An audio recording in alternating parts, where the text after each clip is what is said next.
Yun,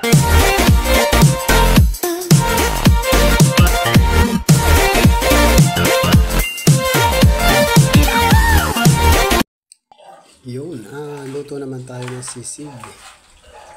Yan, gagayatin na natin yung mga naprito natin na na karne ng baboy. Halo siya, meron siyang maskara, tapos sinaluan ko ng laman para hindi lang puro maskara. Mas maganda meron din naman siyang laman. Ayan, ginagayat na natin yan. Gayatin lang natin na medyo maliliit. Ayan. Habang nagagayat tayo pero may nakasalang tayo mga piniprito natin. Ayan.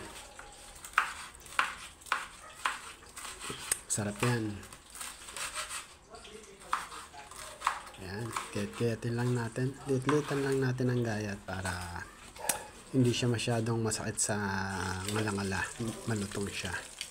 Ayan, habang nagagayat tayo, ayan, piniprito na natin yung iba para tuloy-tuloy yung paggagawa natin. Ayan, hintay lang natin yan maluto. Palamigin lang natin ng konti para magahit na rin natin yan. Ayan, hintay-hintay lang.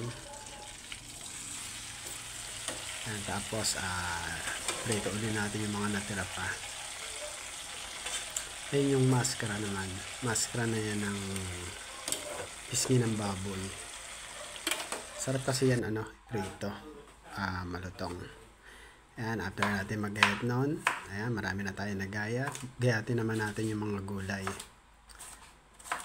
Yung mga sangkap na ilalagay natin, lagyan natin siya ng bawang.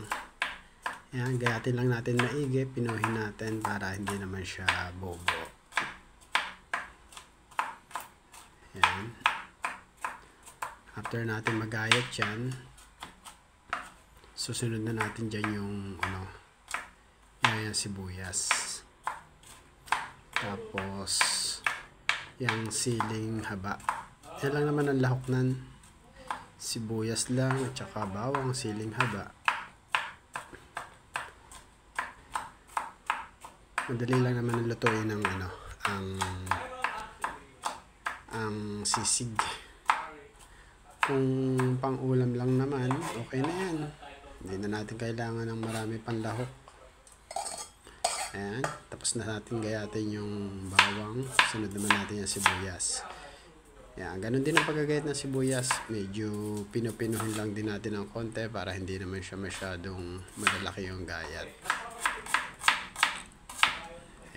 Wala kasi ako mabiling sibuyas na puti. Kaya yan, sibuyas na pula na lang yung ginamit natin. O ginamit ko na na sibuyas. Tapos yung sili medyo maanghang yan, kaya konti lang yung ilalagay ko. Ayan, tinikman ko yung sili kasi medyo maanghang, kaya baka hindi kayanin ng bata pag kinain. Kaya ako konti lang yung ilalagay natin. Ilalagay ko pala. Hindi pala kayo kasama. Ako pala ang nagluluto.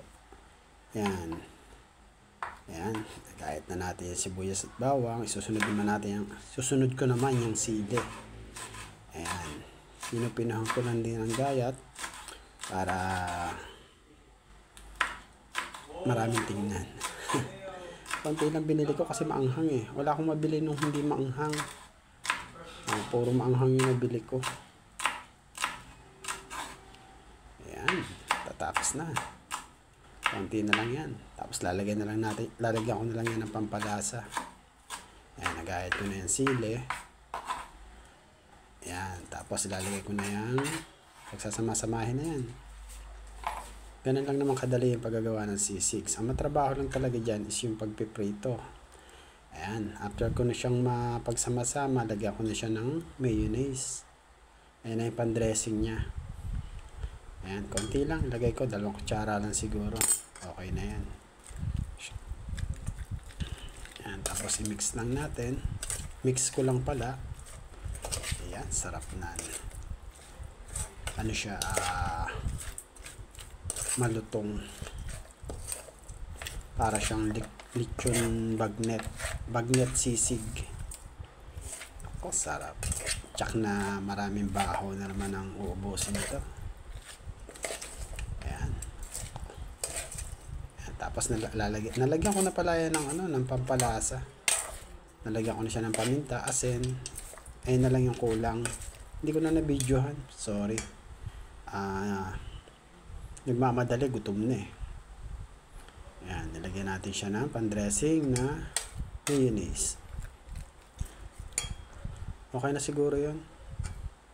Ayan, sarap nan. Okay, thank you.